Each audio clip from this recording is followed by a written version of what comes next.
We are building this laser-induced breakdown spectroscopy instrument to detect heavy metal-labeled antibodies, which are used to bind to biohazards. This essentially involves shining a laser through a series of optics. It bounces across those optics until it reaches a solid substrate. And once it reaches that solid substrate, so much energy is applied to that substrate that it transitions through the phases of matter. So from solid to liquid to gas to plasma. And that plasma emits light. And based on the spectrum of that light, you can determine what the material is made out of. The biology aspect of it is the heavy metal labeled antibodies part. They're essentially a biomolecular tag which has attached to it a metal. So that could be anything like gold or gadolinium or lutetium. And these antibodies are traditionally used for mass cytometry. However, we're looking for a new application of these antibodies because we think that they have a lot of potential.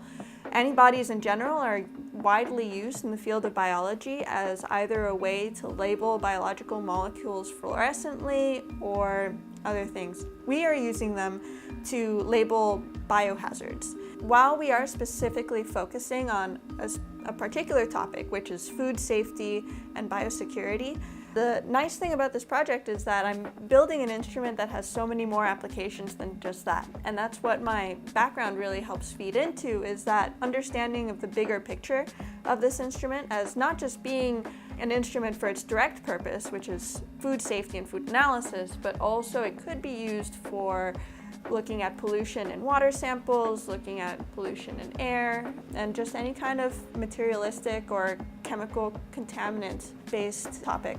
The project is a really interdisciplinary project, and one of the amazing things about it is that it just can't be achieved by just one person.